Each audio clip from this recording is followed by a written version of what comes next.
자, 꽤 오래간만에 수요일 저녁에 이렇게 함께 또 말씀을 나눕니다.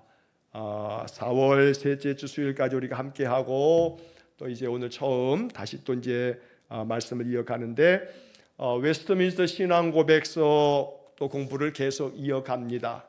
자, 오늘서부터는 12장의 내용을 살펴보게 됩니다. 지난 4월 달에 제가 안식년 떠나기 전에 11장 칭의에 관한 이야기를 칭의에 대한 것만 9번에 걸쳐서 쭉 이야기를 나누었고, 오늘 양자 사무심에 관하여라고 하는 12장의 내용을 살펴보게 됩니다. 자, 오늘 우리 강의가 이게 95번째니까 벌써 1년도 훨씬 지나고 1년 반 가까이 넘어가게 되죠. 근데 지금 12장까지 왔어요. 이 웨스트민스터 신앙 고백서가 33장까지 이렇게 되어 있는 걸로 기억하는데 가야 할 길이 멀죠. 자, 그런데 한 번쯤 평생의 신앙생활을 하면서 웨스트민스터 신앙 고백서라는 것이 우리 장로교의 전통을 가지고 있는 우리 성도들에게는 이것이 우리의 신앙이구나, 우리가 이것을 믿는 거구나 라고 하는 것을 한번 정리하는 그런 공부가 되기 때문에 수요일 저녁에 이렇게 빠짐없이 또 예배 참석하고 혹 부득이 이 시간을 못 지키면 예배 끝나고 난 다음 올라오는 영상도 꾸준히 이렇게 여러분 들으시면서 우리의 신앙의 기초가 이 기독교 신앙의 집대성이라고도 말할 수 있는, 모든 기독교 신앙의 교리를 다 한데 모은 거라고도 말할 수 있는 웨스트민스터 신앙 고백서를 통해서 우리의 신앙의 어떤 뼈대가 단단하게 형성되어지기를 간절히 축원합니다. 자, 12장의 내용, 양자 사무심에 관하여. 제목 그대로 양자. 요즘에는 양자, 양녀 뭐 이런 거 주변에서 보기 어렵죠. 그런데 예전에는 우리 부모님 세대 즈음에서는 어려운 그런 가정의 이제 자녀가 뭐 큰 집이든, 특히나 이제 큰 집에 뭐 자녀가 없거나 뭐 그랬을 때 큰 집에 양자가 됐다, 양자로 들였다, 그러는 이야기들도 심심치 않게 듣습니다. 자, 그래서 양자를 삼는다라고 하는 것이 요즘에는 그런 모습들을 볼 수 없지만 예전에는 그런 것들이 아주 왕왕 있었습니다. 자, 그렇게 양자를 삼으신다라고 하는 것이 우리 기독교 신앙에서 아주 중요한 그런 신앙적인 교리 내용이 되겠고, 이것을 오늘 본문의 내용에서 살펴보게 되는데 12장은 간단합니다. 1항으로 되어 있습니다. 지난 주일 주보에 실려드렸던 그 내용이 12장 양자 사무심에 관하여라고 하는 전체 내용이 되겠습니다. 1항으로 몇 개의 문장으로 되어져 있는 딱 하나의 항목으로 되어 있지만, 그러나 역시 마찬가지로 우리가 지난번에 봄에 쭉 살펴봤던 칭의에 대한 교리만큼이나 양자 사무심이라고 하는 것이 이게 참 중요하고 또 우리에게 아주 복된 말씀이다라는 것을 우리가 생각하면서 내용을 살펴보겠습니다. 자, 먼저 1항의 내용을 먼저 읽어보면 첫 번째 문장부터 보겠습니다. 첫 문장 보면, 하나님께서는 의롭게 된 모든 사람을 독생자 예수 그리스도 안에서 또한 그를 위하여 양자가 되게 하시는 은혜에 참여할 수 있게 하셨다.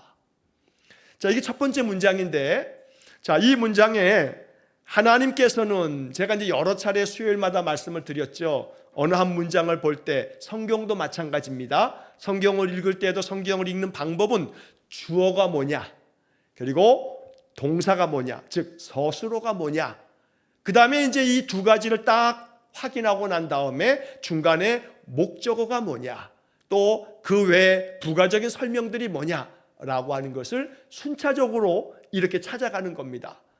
자, 성경을 잘 읽어가면서 성경을 통해서 하나님의 음성을 듣는 그런 좋은 방법 중에 하나는 바로 이처럼 성경 읽기의 방법을 자꾸 이렇게 단련해 가야 합니다. 주어가 뭐냐, 서술어가 뭐냐, 이것부터 찾는 연습을 열심히 하면서 성경을 잘 관찰할 줄 아는 그런 훈련이 잘 되어지면 성경에서 무엇을 이야기하시려는가 라고 하는 하나님의 음성을 우리가 더 잘 알아차릴 수가 있게 됩니다.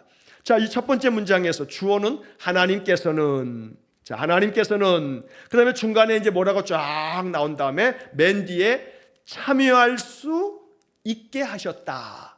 이제 이게 서술어가 되는 거죠. 하나님께서는 참여할 수 있게 하셨다. 참여하는 거, 어떤 누군가를 참여할 수 있도록 만들어 주셨다는 거죠. 그러면 중간에 이제 설명이 이제 보충되어져 있어서 그걸 우리가 따져봐야 돼요. 자, 서양의 언어들과 달리 우리 한국어도 그렇고 또 일본어도 그렇다고 하죠. 일본어도 한국어, 우리 국어처럼, 우리 말처럼 어순이 주어가 나오고 그 다음에 여러 가지 쫙 부가적인 설명들이 쭉 나오면서 맨 뒤에 서술어가 나와요. 이게 이제 우리말의 우리 국어, 한국어와 또 일본어도 그 어순이 이제 그런 어순으로 되어 있죠. 그러나 뭐 영어를 비롯해서 독일어도 그렇고 또 여러 서양 언어들은 주어가 나오고 대체로 동사가 나오고 그 다음에 목적어가 나오고 뒤에 이제 부가적인 말들이 나와요. 그러니까 주어와 동사가 맨 앞에 딱 나오면서 내가 뭘 얘기하려고 하는가라고 하는 것이 딱 나오니까 먼저 이제 뜻이 이거구나, 이런 뜻을 가지고 있구나 하는 것을 먼저 파악하고 그 다음 얘기를 듣는 건데, 그래서 우리가 하는 말은 조선말은 끝까지 들어봐야 돼. 왜냐하면 쭉 가다가 뒤에 있는 서술어가 어떻게 되느냐에 따라서 내용이 달라져 버리니까. 자, 여기서도 하나님께서는 중간에 뭐라 쭉 한 다음에 참여할 수 있게 하셨다. 자, 하나님께서 참여할 수 있도록 그렇게 만들어 주셨어요. 그럼 이제 보충적인 것들이 필요한 거죠. 누구를? 의롭게 된 모든 사람을 참여할 수 있게 하셨단 말이에요. 그러니까 의롭게 된 사람들이 어떤 것에 참여하게 되어지는 거, 그거는 하나님께서 그렇게 할 수 있게끔 만들어 주신다는 거예요. 그러니까 이 말은 의롭게 된 모든 사람들, 여기서 의롭게 되었다는 것이 지난 4월 달까지 한 9주에 걸쳐서 살펴봤던 칭의, 의롭다고 칭해지는 사람들, 죄인이지만 그 죄가 다 없어진 게 아니고 죄가 가득하지만 예수 그리스도의 보혈로 씻어내 주시고 덮어주시면서 의롭다고 칭해 주시는 거예요. 너 죄가 이제는 싹 없어진 거야가 아니라 예수의 피로 우리의 죄를 씻어주시면서 너는 죄인이지만 의롭다고 인정해 줄게. 왜? 예수께서 그 모든 죄값을 대신 치르셨으니까 넌 이제 죄인이 아니야. 너의 죄가 다 사함받았어. 이렇게 의롭게 된 사람들을 하나님께서 참여할 수 있도록 그렇게 허락해 주신 겁니다. 이 말은 의롭게 된 사람들, 우리 믿음의 사람들이 능동적으로 내 주관을 가지고 내가 원해서 내가 참여하면 되지 뭐. 내가 참여하는 건데 하고 자기가 주체인 줄 알지만 그게 아니고 하나님께서 의롭게 된 사람들을 참여할 수 있게 하셨다. 이 말을 가만히 살펴보면 하나님께서 참여할 수 있도록 허락해 주셨다 라는 말로 이해할 수가 있는 거예요. 그러면 의롭게 된 사람이 어떤 것에 참여하는가? 그러니까 실질적으로 그 다음에 이어지는 내용이 이제 중요한 거가 되죠. 자, 독생자 예수 그리스도 안에서 또한 그를 위하여 양자가 되게 하시는 은혜에 참여할 수 있게 하셨다. 여기서 이제 이 양자 삼으심에 대한 이 첫 번째 문장에서 은혜라고 하는 이것이 주체적으로 내가 은혜를 받고 싶어서 받는다고 받아지는 거냐 하는 문제까지도 여기에서 답을 주고 있는 거예요. 그러니까 의롭게 된 사람들, 우리 믿음의 사람들, 예수를 구주로 믿는 사람들이 은혜를 받게 되어지는데 그 은혜 받는 게 뭐냐?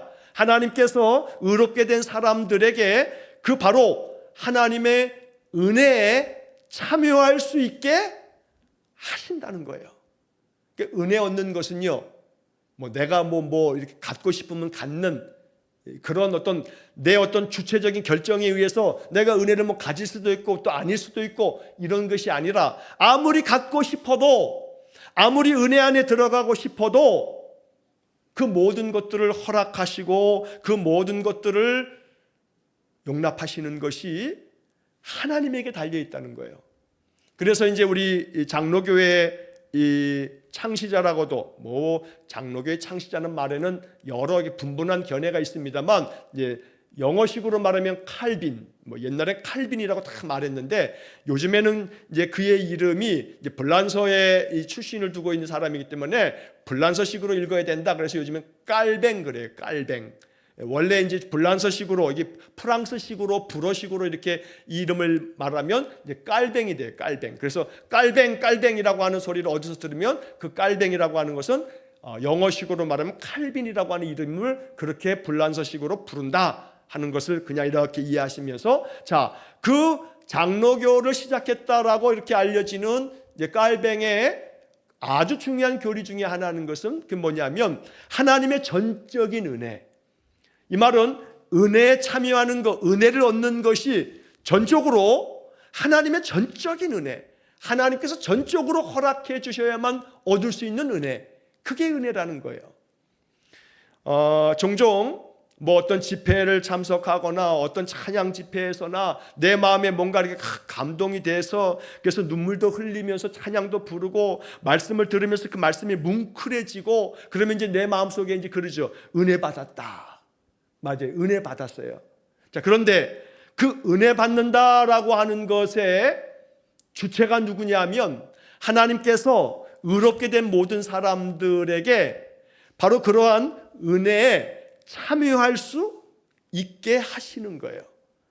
그래, 내가 아무리 은혜 받고자 해도 내 마음에 은혜가 안 되는 것처럼 여겨질 때 이제 우리가 이 양자 사무심에 대한 이 첫 번째 문장에서 이제 알아차려야 될 것이 있어요. 하나님께서 의롭게 된 모든 사람들에게 참여할 수 있게 하시는데, 자, 거기에 보면 중간에 독생자 예수 그리스도 안에서, 이게 이제 한 가지예요. 또한 그를 위하여. 자, 독생자 예수 그리스도 안에서 양자가 되게 하시는 은혜, 독생자 예수 그리스도를 위하여 양자가 되게 하시는 은혜, 이 은혜에 참여할 수 있게 하나님 만들어 주신다. 자, 그러면 하나씩 보면 양자가 되게 하시는 은혜, 즉 이 말은 하나님께서 의롭게 된 사람들을 양자가 되게 하시는 은혜, 즉 우리 입장에서 보면 양자가 되는 은혜, 하나님의 딸이 되고 하나님의 아들이 되는 은혜, 그 은혜에 참여할 수 있도록, 즉 양자 되게 하시는, 그것은 누구냐면 하나님이 그렇게 하시는 거죠. 이걸 그냥 쉽게 얘기하면 내가 나의 부모가 있는데 내 부모가 마음에 안 들어. 그래서 안 되겠다. 내 아버지 바꿔치워야겠다. 엄마를 좀 바꿔치워야겠다. 그래가지고 저쪽 집에 갔더니, 큰 집에 갔더니 큰아버지 큰어머니가 제일 좋아. 큰 집에 갔더니 아이고 먹을 것도 그렇고 뭐 거기는 뭐 부족한 것도 없어. 자, 그래서 오늘서부터 큰아버지 큰엄마를 아버지 어머니라고 해서 나 이 집 양자요 라고 하는 양자 되어짐을 내가 결정해요? 내가 결정하는 게 아니지요. 양자 되어지는 것은 내가 결정해서 내가 양자요, 내가 양녀요 오늘부터 라고 지가 아무리 뭐 주장해봐야 아무 소용없어요. 양자가 되어지는 것은 그럼 내 아버지 내 엄마가 결정하는 거예요? 그것도 아니에요. 양자가 되어지면 전적으로, 예를 들어 큰아버지다 그러면 큰아버지가 내 아들로 내 딸로 나의 호적에 받아들이는 것에 대한 결정은 내 아버지가 결정하는 게 아니라 큰아버지가 결정하는 거죠. 그러니까 큰아버지가 허락해 줘야만 내가 그 집의 양자가 되고 양녀가 되는 거 아니겠습니까? 결정권자가 누구냐라는 얘기를 하고 있는 거예요. 양자 사무심에 관하여의 첫 번째 문장은 결정권자가 누구냐? 하나님이다. 하나님이 우리를 양자되게 하시는 거다. 물론 이제 그 뒤에서 우리가 살펴보겠습니다만 그 하나님의 양자되어지는 것에 특권이 있어요. 그 은혜라고 말했지만 양자가 되게 하시는 은혜라고 했어요. 그 은혜가 뭐냐라고 하는 게 이제 그 뒤에 쭉 이어지게 됩니다. 뒤에 문장에서 그 다음 문장에 보면 그 양자가 되어지는 은혜, 양자가 되면 얻게 되는 은혜가 뭔지가 쫙 나오는 거예요. 자, 큰아버지 집에 양자가 되어지면 큰아버지의 호적에 올라가게 되고, 큰아버지의 호적에 올라가게 되면 이제 큰아버지의 유산에 대한 상속자가 되고, 큰아버지가 살아있게 되어지는 동안 그 큰아버지를 이제는 양자가 됐으니 아버지라 부르고, 그 아버지를 통해서 주어지는 것들이 이제 나에게는 권리가 되는 거예요. 왜? 내가 양자가 됐으니까. 이제 권리예요, 권리. 내가 이제 자녀로 호적에 큰아버지의 양자로 양녀로 내가 입적이 됐으니까 이제는 권리가 되는 거죠. 자, 그래서 그 은혜에 대한 부분, 그 은혜가 뭐냐라고 하는 것은 뒤에 문장에서 나오게 될 거고, 그러한 양자가 되게 하시는 그 은혜에 참여할 수 있도록, 야 그래 너 이제 우리 집에 와 살아. 너 이제 너를 우리 호적에 이제 올릴 거야. 그래 네 이제는 내 아들이다 하고 이렇게 양자를 삼아 주시는 은혜에 참여할 수 있게 하는 거는 다름 아닌 하나님이시다. 근데 그 하나님께서 이 은혜를 어떻게 주시는 거냐면 예수 그리스도 안에서, 그리고 그를 위하여, 예수 그리스도를 위하여 양자가 되게 하신다.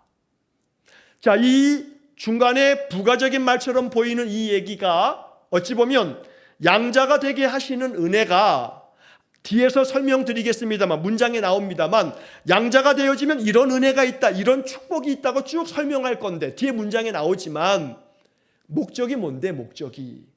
목적이 뭔데? 어떤 목적을 위해서 양자를 삼으시는 건데?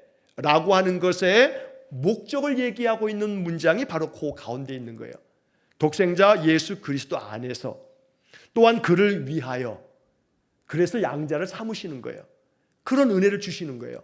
누가요? 하나님이요. 누구에게요? 의롭게 된 사람들에게. 그러니까 이 첫 문장 속에는 아주 심오한 교리가 담겨져 있는 거죠. 하나님께서 우리 믿음의 사람들에게 은혜 얻게 하시는 것, 그 은혜에 참여할 수 있도록 만들어 주시기 때문에 전적인 하나님의 은혜다. 자, 그런데 그 은혜는, 양자가 되게 하시는 그 은혜는 뭘 위해서냐 하면, 단순히 내가 잘 먹고 잘 살고 편안하고 뒤에 보게 되면 여기에 보호를 받고 필요한 것을 공급받으며 여러 가지 이렇게 표현들이 나옵니다만, 이런 것들의 궁극적 목적이 뭐냐? 그것은 여기 첫 번째 문장의 가운데 써 있는 독생자 예수 그리스도 안에서 그를 위하여, 그러니까 양자되어진 하나님의 은혜 안에서 하나님의 자녀 삼아진 우리 믿음의 사람들은 어디 안에 있어야 되는 거냐면, 예수 그리스도 안에서라는 말은 예수 그리스도 안에 있게끔 하기 위해서, 또 예수 그리스도 그 안에서 양자되어진 모든 이들은 예수 그리스도의 뜻을 따라 살게끔, 예수 그리스도 안에 있다라고 하는 말이요, 이게 사실은 굉장히 특히나 이제 사도 바울에게 있어서 예수 그리스도 안에서라는 말은 바울에게 아주 중요한 그런 가르침이 돼요. 로마서도 그렇지만 로마서서부터 빌레몬서까지 13권의 바울 서신에서 굉장히 반복되어지는 것은 그리스도 안에서, 헬란 말로는 엔 크리스토스라고 하는 이 인 크라이스트, 그리스도 안에서라는 표현이 아주 바울이 정말 바울의 복음 안에서 아주 중요한 그런 메시지가 돼요. 그리스도 안에서. 우리 모든 의롭게 된 믿음의 사람들의 삶에서 내가 그리스도 안에 거하는 것, 내가 그리스도 안에서 사는 것, 내 삶이, 내 마음이, 내 모든 인생이, 나의 육신까지도, 내 모든 것들이 그리스도 안에 있는 것, 누구 안에 있는가가 중요한 거예요. 누구 안에 있는가? 그리스도 안에 있는 사람, 이 사람은 그리스도 안에 있기 때문에, 다시 말하면 이걸 이렇게 표현할 수 있어요. 그리스도 안에 소속되어져 있기 때문에. 그래서 그 사람에는 그리스도께서 그를 주 안에, 주님 안에, 그들을 다 안에 품으시기 때문에 주님께서 그 그리스도 안에 있는 사람들에 대한 전적 책임을 감당하시는 거죠. 자, 어디 안에 소속되어져 있다라고 하는 것이 그만큼 중요한 거예요. 그래서 그리스도 안에 있도록 하기 위해서 우리 양자 삼으시는 거죠. 그런 은혜를 주시는 거예요. 자, 그런데 그리스도 안에서 또한 그를 위하여, 그러니까 이 말은 두 가지가 이렇게 병립적으로 그리스도 안에 있도록 하기 위해서, 또 한 가지는 그리스도를 위하여 양자를 삼으시는 거예요. 그러니까 그리스도를 위하여라고 하는 말은 예수 그리스도를 위한 그런 삶을 살아가는 것이 양자되어짐의 은혜를 말하고 있는 거죠. 자, 그렇다고 한다면 그리스도를 위하여, 그를 위하여라고 하는 이 말 속에 결국 예수 그리스도께서 가지신 마음, 주님의 정신, 주님의 뜻, 주님의 가르침, 이것이 그리스도에 소속된 사람은 당연히 그리스도 안에 소속되어 있기 때문에 그 그리스도의 정신대로 마음의 그 모든 마음을 품고 그리스도를 위하여 살아가는 삶을 선택하고 그렇게 나아가게 되는 거죠. 그래서 그것을 위해서, 그를 위해서, 그리스도를 위해서 양자가 되게 하시는 그런 은혜에 참여할 수 있게 하셨다. 자, 이것이 이 첫 번째 문장에서 이제 결론적으로 마무리하자면 우리들의 마음속에 이제 이런 생각을 하실 수 있어요. 내가 이제 의롭게 되었어요. 우리 지금까지 지난 봄에 쭉 여러 주에 걸쳐 살핀 것처럼 내가 그리스도를 영접하여 믿음으로 말미암아 하나님의 자녀되는 특권을 얻게 됐어요. 이제 나는 의롭게 되어졌어요. 죄인이지만 의롭다 인정받게 됐어요. 자, 그렇게 된 나는 하나님의 은혜에 참여할 수 있게 됐어요. 하나님이 그것을 허락해 주셨어요. 그 은혜는 양자가 되어지는 은혜예요. 자, 이 양자 되어지는 은혜가 뭔가는 뒤에서 설명할 거고, 자, 이것의 궁극적 목적은 그리스도 안에 머물도록 그리스도에게 소속되게 하시려고, 내가 그리스도에게 소속되어지는 거예요. 자, 그리스도 안에 거함으로 말미암아 내가 그리스도 안에 거하고 그리스도께서 내 안에 거하시면서 결국 이것은 그리스도께서 내 안에 거하심으로 나는 예수님의 마음을 품게 되고 나는 예수님의 정신을 가지고 살아가게 되고 나의 말과 행실은 예수님 닮아가게 되고 그렇게 예수님의 형상이 내 안에서 새롭게 회복되어져 가고, 그러면 자연스럽게 나는 그분을 위해서 살아가는 인생이 되는 거죠. 그를 위하여라고 하는 말을 이렇게 해석하면 좋겠어요. 예수님께서 원하시는 목적대로 그분을 위해서 그렇게 살아가는 것, 이것이 바로 의롭게 되어진 사람들에게 양자가 되게 하신 그 은혜를 통해서 우리가 얻게 되어지는 그런 놀라운 축복이다.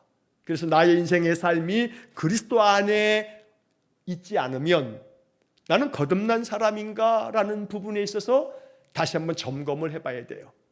내가 거듭난 사람이다, 내가 의롭게 된 사람이다 라고 하는 그런 마음은 자연스럽게 뭐랑 연결되어져야 하냐면 나는 그리스도 안에 있는 사람이다, 나는 그리스도에게 소속된 사람이다, 그리고 나는 그리스도를 위하여 사는 사람이다 라는 마음이 내 안에 분명하게 세워져 있어야 되는 거죠.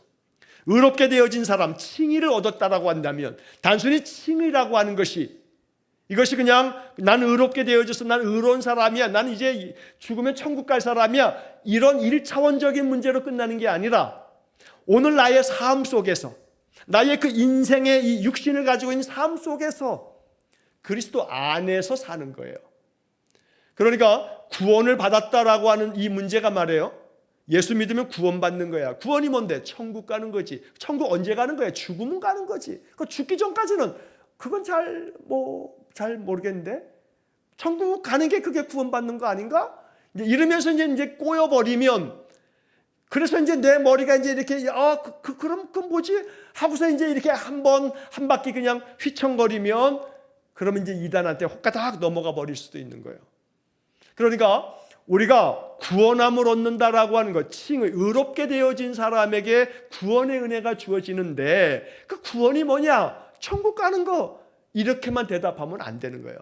천국 가죠. 우리의 영혼이 하나님 나라에 영원히 거하는 복을 얻게 되지요.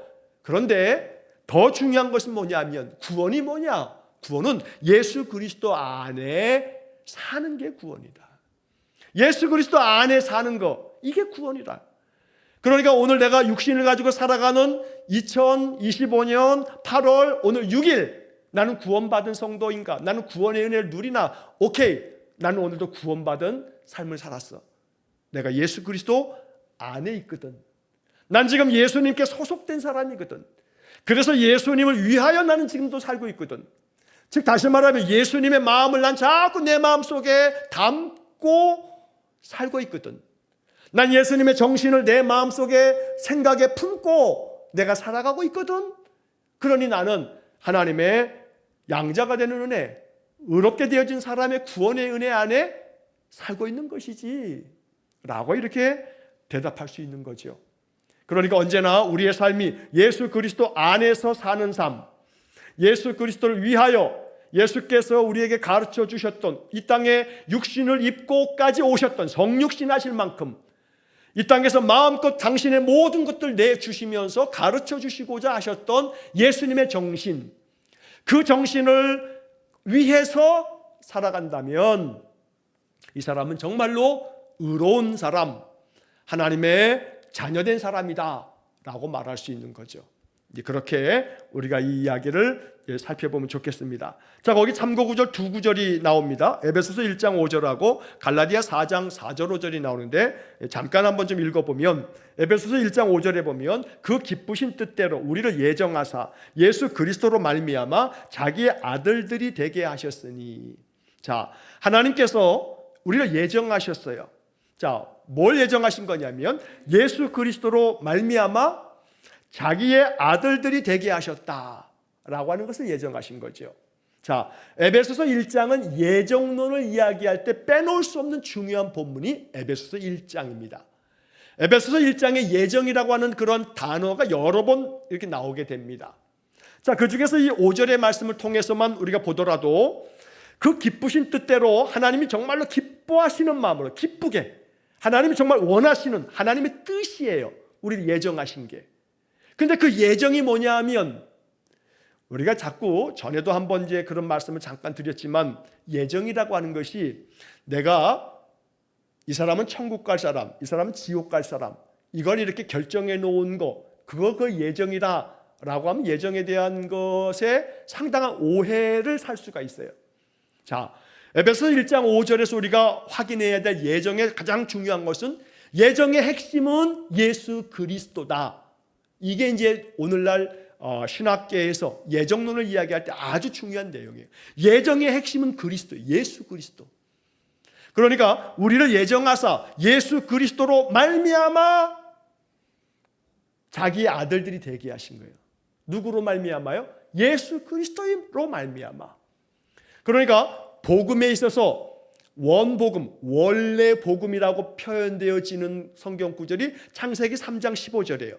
창세기 3장 15절은 하나님이 뱀을 저주하시면서 여자의 후손이 너의 머리를 상하게 할 거다 라고 하는 그런, 너는 여자의 후손들의 후손의 그 발꿈치를 상하게 하지만 그 여자의 후손 너의 머리를 상하게 할 거다 라고 하는 그런 이야기가 창세기 3장 15절인데, 이것을 원복음이라고 말해요.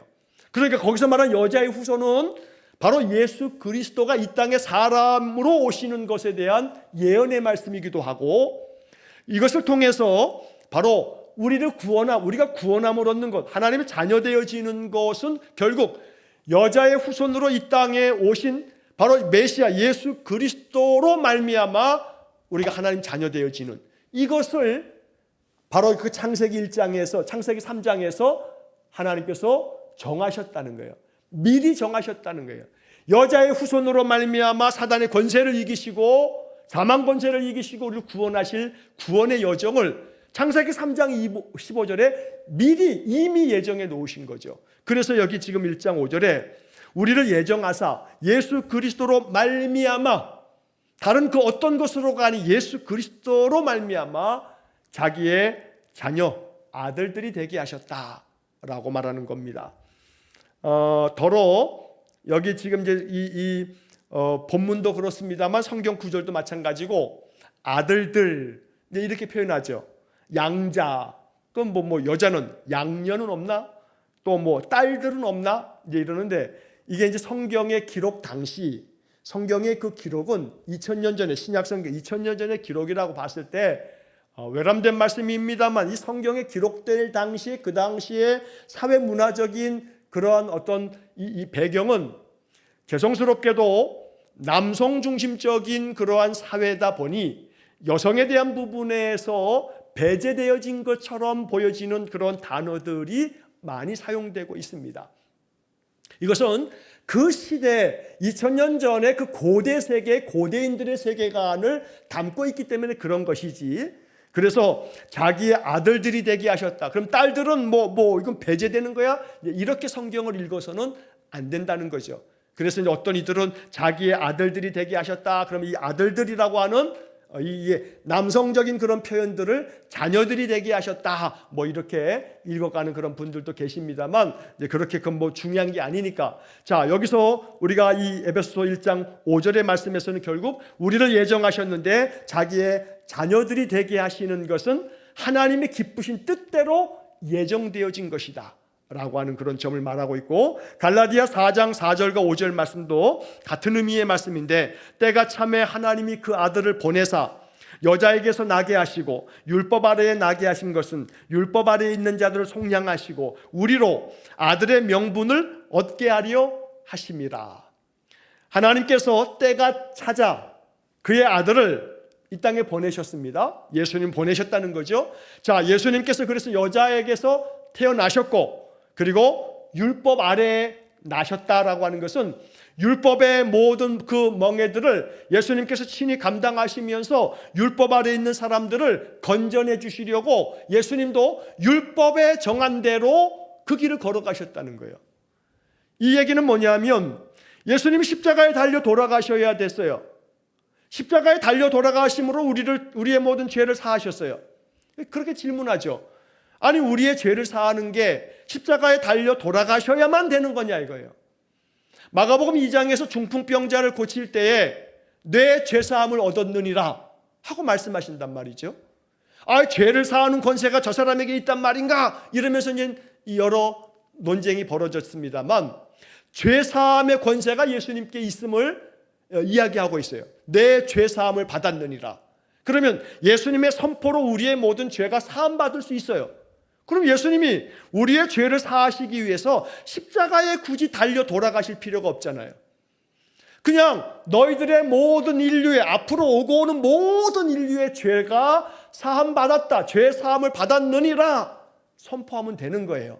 성자 하나님이 성부 하나님처럼 빛이 있으라 하시니 그대로 되는 것처럼 죄 사함을 받았느니라 하면 그냥 죄 사함을 받는 것이지, 예수님 십자가에 달려 돌아가실 일이 없잖아요.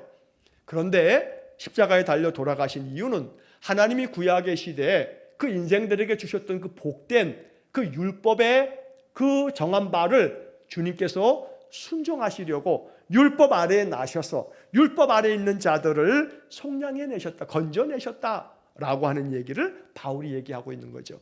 다시 말하면 레위기의 말씀을 통해서도 나무에 달린 자마다 저주 아래에 있다고 말해요. 또 레위기에서는 뭘 얘기하냐면 피가 죄를 속한다. 왜냐하면 이 피는 생명이므로 피가 죄를 속한다. 짐승의 희생제사를 드릴 때 짐승의 피를 내서 그 피를 번제로 바치는 이유는 생명이 피에 있으므로 피가 죄를 사하느니라 라고 하는 레위기의 말씀들을 그대로 주님께서 이루시려고 나무에 달린 자가 저주를 받아요. 왜냐하면 죄의 값은 사망인데 그 죄로 말미암아 저주를 받아야 할 인생들을 대신해서 나무에 달린 자마다 저주를 받았다라고 하는 율법의 이야기를 그대로 이루시려고 나무에 달리신 거고, 피 흘리심이라 하는 것은 그 피가, 생명은 피에 있으므로 피가 죄를 속하느니라 라고 하는 율법을 이루시기 위해서 피 흘려 돌아가시게 되었다는 거죠. 바울은 이 갈라디아서 4장 이 4절 5절에 그런 이야기를 다 담고 있는 겁니다. 이 이야기 속에. 그러면서 이제 하는 얘기 결론은 뭐냐면, 이렇게 속량하시고 우리를 우리로 아들의 명분을 얻게 하셨다라고 얘기하는 거죠. 아들의 명분을 얻게 됐어요. 이게 양자가 되어진다는 거예요. 자, 그래서 에베소서 1장 5절도 자기의 아들들이 되게 하셨다, 양자가 되게 하시는 거죠. 갈라디아 4장 5절에서도 아들의 명분을 얻게 하려 하심이라. 아들의 명분을 얻는 거, 이 양자가 되어지는 거, 이게 바로 우리가 지금 12장에서 양자 사무심에 관한 성경적인 근거가 되는 겁니다. 자, 이렇게 해서 우리가 하나님의 택하심으로 기쁘신 뜻대로라고 하는 에베소서 1장 5절의 그 말씀처럼 하나님이 뜻하셔서 기쁜 마음으로 하나님이 뜻을 정하셨는데 우리를 양자 삼으시는 거예요. 양녀 삼으시는 거예요. 자녀 삼으셨다 이 말이에요. 이것은 예수 그리스도 안에 거하도록, 예수 그리스도 안에 머물도록, 예수 그리스도에게 속하여 살도록, 그래서 그분을 위해서 살도록 하는 목적을 위해서 우리를 자녀 삼아 주셨다라고 말하는 겁니다. 그래서 이 첫 번째 문장을 우리가 이제 마무리하면서 우리의 마음속에 독생자 예수 그리스도 안에서라는 말과 그를 위하여, 예수 그리스도 위하여라고 하는 이 말의 이 한 단어들을 마음속에 깊이 음미하면서 나는 그리스도에 속하여 있는 사람이다, 그리스도 안에 머물러 있는 사람이다, 내가 그리스도 안에 있으니 그리스도께서 나를 품으시고 나는 그리스도께서 책임져 주시는 그런 사람이다 라고 하는 것을 이해해야 합니다. 자, 여러분 가끔가다 뉴스를 보게 되면 해외 뉴스 중에 어떤 나라 국민이 있는데 그 국민이 어떤 그 뭐 무장단체라든가 누군가에 이 사람이 인질로 잡혔다, 예를 들어서 그렇게 인질로 잡히게 되게 되면 그 사람에 대해서 누가 책임져 주냐면 국가가 책임져 줍니다. 자, 그래서 예전에 뭐 아프간에 우리 국민들이 뭐 아주 몇십 명이 인질로 잡혔다, 그래도 그런 모든 것들을 해결하는 게 누가 해결하는 거냐면 국가가 해결하는 거죠. 왜냐하면 그 사람이 우리 국민이기 때문에 외교부가 동원되고 국정원이 동원되고 그 나라의 정보기관들하고 긴밀하게 모든 것들을 해결하기 위해서 이렇게 막 애쓰는 그런 것들. 저 아프리카 지역에 어느 지역에 배를 타고 가다가 피랍돼 가지고 거기에 뭐 쉽게 말하면 해적들이죠. 그 무장단체들에 의해서 그 배가 완전히 피랍돼서 거기 선원들도 다 인질로 갇혔다라고 해도 아프리카 그 나라들의 정부나 또 아니면 비정부 뭐 어떤 그런 단체들하고 물 밑에서 그런 모든 것들을 협상해서 그 인질들을 우리가 다시금 그들을 구출해냈다 하는 그런 뉴스를 보게 됐을 때 그 몇몇 사람들에 대해서 누가 책임져 주냐면 국가가 책임져 줘요. 나라가 그 국민들이기 때문에 어떻게든 방법을 최대한 강구해서 그를 데려오는 거예요. 그를 데려오기 위해서 덜어놓은 그런 어떤 인질을 가둬뒀던 그런 못된 그 단체들이 돈을 요구하게 되면 물 밑에서 뭐 그것이 몇 천만 원, 몇십억이 된다 할지라도 그것을 국가에서 지불을 하고 그 인질들을 풀어낸단 말이에요. 협상 과정에서 뭔가 그들에게 줘야 할 것이 있으면 내주면서까지 그 인질로 잡혀있는 우리 국민들을 다시 잘 안전하게 건강하게 이 땅에 돌아오게끔 만들어주는 것이 국가의 책임이에요. 왜냐하면 그 사람들이 대한민국에 소속되어져 있는 국민이기 때문에 국가는 그 한 사람, 몇 사람의 생명을 위해서 몇 천만 원, 몇십억이 몇 억이 들어가도 그 값을 지불하고라도 그 사람들을 데려오는 책무가 있는 거죠. 이렇게 그리스도 안에서라고 하는 말이 그만큼 그렇게 비유적으로 말할 만큼 내가 예수 그리스도 안에 있다는 것은 내가 그리스도 안에 있음으로 말미암아 주께서 우리의 모든 삶에 대해서 그렇게 국가가 한 국민들을 그렇게 책임지듯이 그 사람이 그 나라에 소속되어 있는 사람이기 때문에 그런 것처럼 주님께서도 우리를 그렇게 돌보아 주시고 품에 안아 주신다. 이것이 우리에게 믿어져야 되는 거예요. 그런 일이 있지 않으면 알지 못했지만 내가 인질이 되어졌는데 국가가 나서서 그 모든 비용을 다 지불하고라도 나를 구출해내서 내가 안전하게 가족의 품에 돌아오고 난 그 사람은 그 이후에 국가가 나에게 너를 위해서 우리가 나라가 이만큼 돈을 썼으니까 너 돈 내놔 이렇게 하지 않는단 말이에요. 그것이 바로 국민으로서 내가 이 나라에 소속되어 사는 국민이기 때문에 누리게 되는 권리가 되는 것처럼 그리스도 안에서라고 하는 것이 그러한 의미를 내포하고 있다라고 이렇게 이해를 하시면 이 첫 번째 문장이 얼마나 은혜로운 것인지, 내가 하나님의 양자가 되어짐으로 자녀 되어짐으로써 그 자녀에 참여하게 됨으로 말미암아 그리스도 안에 머물게 되고 그리고 이제는 그리스도를 위하여 사는 삶을 살아가는 것이 이것이 얼마나 복된 것인가 라는 것을 우리가 첫 문장을 통해서 깨닫게 되어집니다. 자, 두 번째 문장을 한번 읽어보고 간단하게만 이야기하고 두 번째 문장에 대한 세부적인 내용은 다음 주에 또 이어가도록 하겠습니다. 자, 두 번째 내용을 보시면 양자가 됨으로 그들은 하나님의 자녀의 수에 들어가게 되며 또한 하나님의 자녀가 받을 수 있는 자유와 특권을 즐기게 되었다. 자, 양자가 됨으로 그들은, 주어가 그들은이에요. 그들은. 그리고 앞에 문장에서는 의롭게 되어진 사람들이라고 했는데 양자가 됨으로써 그렇게 의롭게 되어진 양자가 된 그 사람들은, 성도들은 맨 마지막에 스스로가 즐기게 되었다. 또 그 컴마가 되어 있는데 그 중간에 하나님의 자녀의 수에 들어가게 되었다. 그리고 그 자녀가 받을 수 있는 자유와 특권을 즐기게 되었다라고 하는 거죠. 그러니까 이 두 번째 문장을 통해서 양자가 되어진, 양녀가 된, 하나님의 자녀가 된 우리들에게 주어지는 게 뭐냐라는 것을 알아야, 나한테 뭐가 주어졌는지를 알아야 이걸 쓸 수 있는 거 아니겠어요? 그럼 내게 무언가가 주어졌다는 것을 분명하게 알고 이것이 뭔지를 정확하게 깨닫고 이걸 사용할 줄 아는 사람이 지혜로운 믿음의 사람입니다. 자, 하나는 존재적인 의미를 얘기하고 있어요. 하나님의 자녀의 수에 들어가게 되며, 하나님의 자녀의 수에 들어갔다는 것은 하나님의 자녀가 됐다는 말하고 뭐 다름이 없어요. 뭐 그 숫자 안에 들어가게 됐다는 것이 자칫하게 되면 이 요한계시록에 나오는 14만 4천에 들어가야 이게 이제 하나님의 구원받은 성도가 되고 새 예루살렘 새 땅에 들어가게 된다라고 이렇게 얘기하면서 그 14만 4천 안에 들어가는 사람이 누구냐? 이 신천지 안에 들어온 사람만 14만 4천에 들어간 사람이라, 이런 식으로 이제 흘러가면 이제 이단이 되는 거죠.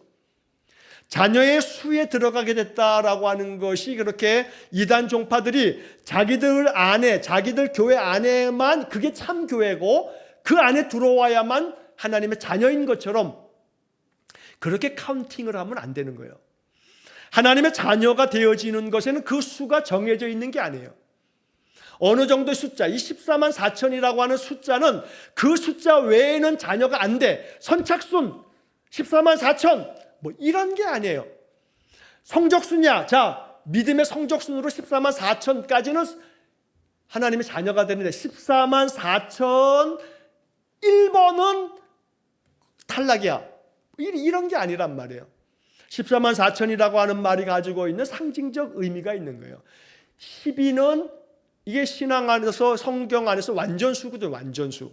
그러니까 구약에서 지파도 12지파. 왜 11지파, 13지파 하지 왜 12지파인가? 이게 그 나름 의미가 있는 거예요. 예를 들어 하늘의 숫자로 고대인서부터 시작해서 오랜 동안 인간에게 이 숫자의 개념을 갖게 됐을 때 3이라고 하는 숫자는 하늘의 숫자를 상징했어요. 그리고 4라고 하는 숫자는 땅의 숫자로 상징되어졌던 거죠. 그래서 이것을 곱하게 되는 이 3, 4, 12, 10이라고 하는 것은 완전 숫자로 여겨지게 됐거든요. 그 12지파라고 하는 것은 하나님께서 이 12지파, 12개의 12개의 지파를 통해서 세상의 모든 자들에 대한 부르심을 암시하고 있는 게 12지파의 이야기인데, 자, 이것이 신약으로 넘어오면서 신약의 전통에서는 예수님 제자들을 부르실 때 몇 명 부르시냐면 12명을 부르세요. 12지파를 이어가는 것처럼 12명의 제자를 뽑으시는데 예수님이 13명도 필요 없어, 14명 다 필요 없어, 12명이어야 돼 하고서 12명의 숫자를 뭐 고집하셔서 12명만 제자다, 사도다 라고 이렇게 숫자에만 이게 우리가 아주 거기에 몰입되면 안 돼요.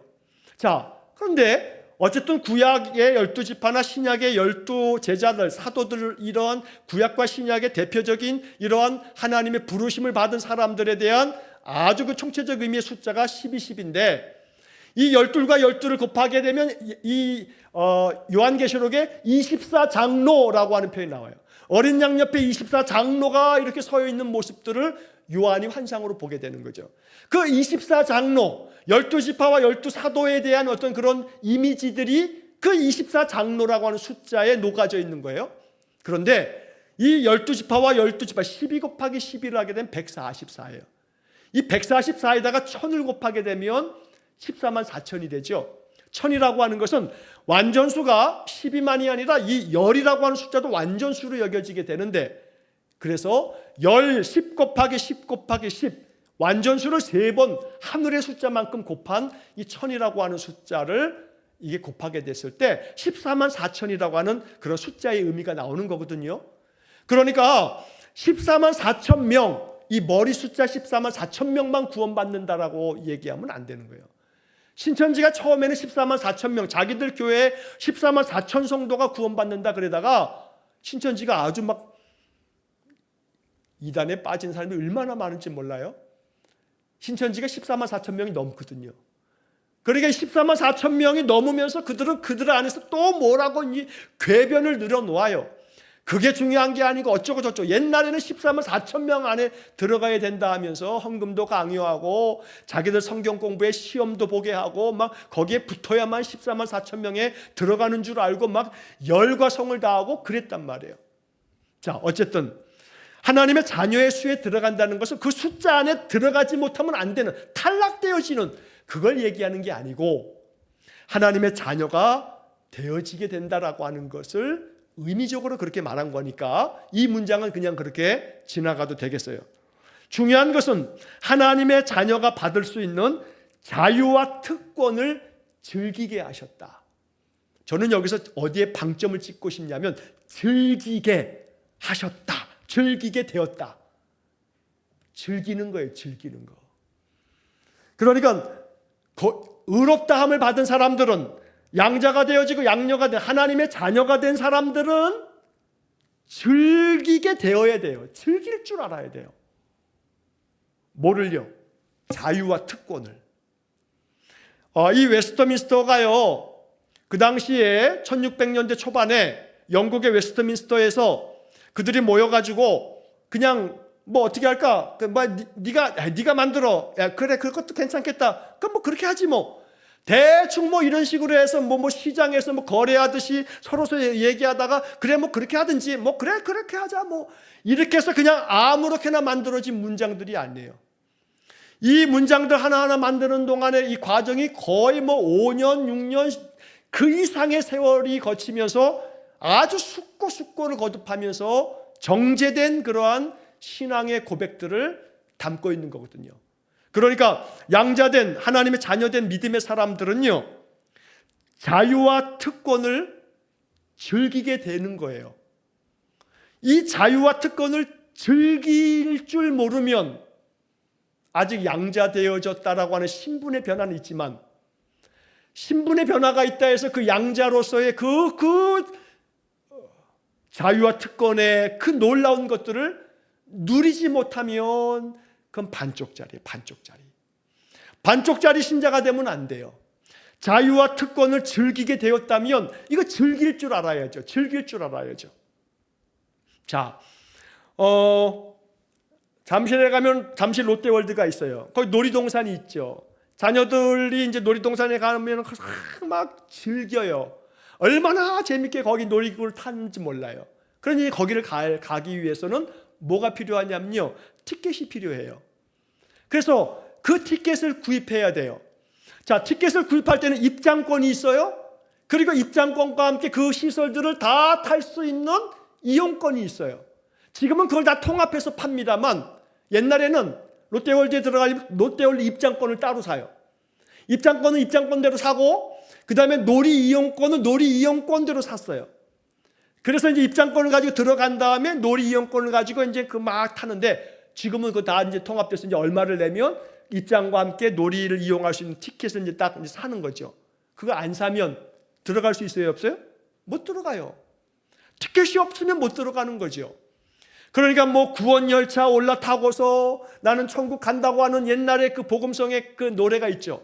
나는 구원열차 올라타고서 하늘 날아가지요. 뭐 차표 필요 없어요? 네? 차표 필요 없어요. 주님 차장 되시니 뭐 이렇게 노래를 주일학교 때 배우는데, 예수를 내가 믿음으로 말미암아 이제 하나님 나라에 들어가게 되는데, 예수를 믿는 그 믿음이 하나님 나라에 들어가게 되는 티켓이죠. 사실은 이거 없으면 못 들어가요.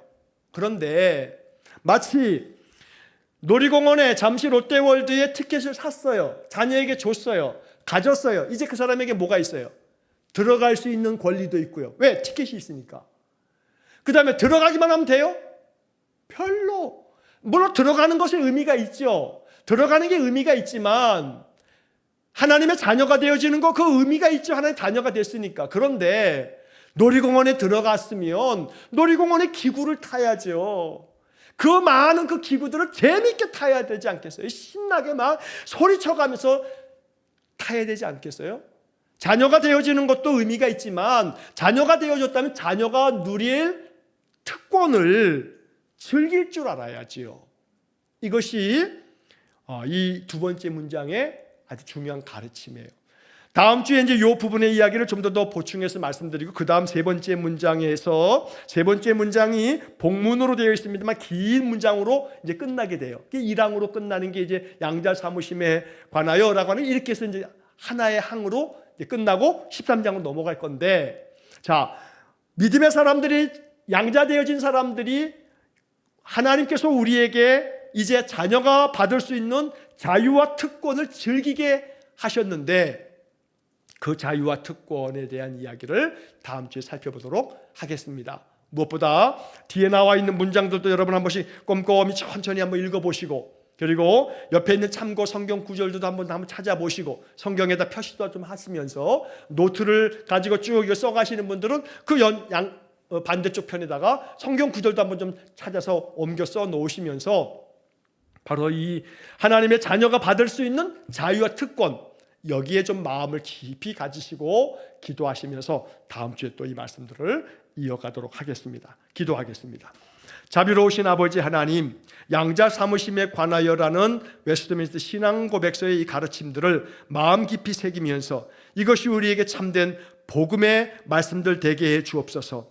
하나님의 귀한 은혜 안에서 이제 자녀된 우리 모두가 이제 그 은혜에 참여하면서 누리게 될 자유와 특권의 놀라운 비밀을 알아가기를 원합니다. 우리가 이미 알고 있으나 깨닫지 못하여 더 즐기지 못하고 누리지 못하였다면 양자 사무심의 놀라운 축복이 무엇인지를 더 깊이 발견하고 이를 통해서 참된 자유함이 있기를 원하고, 또 그로 인하여 우리가 누릴 특권을 마음껏 누리며 사는 우리 성도들 되게 해 주옵소서. 연일 계속되는 폭염 속에서 건강 상함이 없도록 우리 성도들 날마다 눈동자같이 지켜 주옵소서. 모든 것을 주께 의탁하고 예수님 이름으로 기도하옵나이다. 아멘. 우리 구주 예수 그리스도의 은혜와 하나님 아버지의 극진하신 사랑과 성령의 교통하심이 양자 삼으신 하나님의 은혜 안에 늘 거하여 살면서 그 은혜가 주는 놀라운 특권과 놀라운 축복을 마음껏 누리며 살기를 소원하는 머리 숙인 귀한 성도들 위해 영원토록 함께 하시길 축원하옵나이다. 아멘.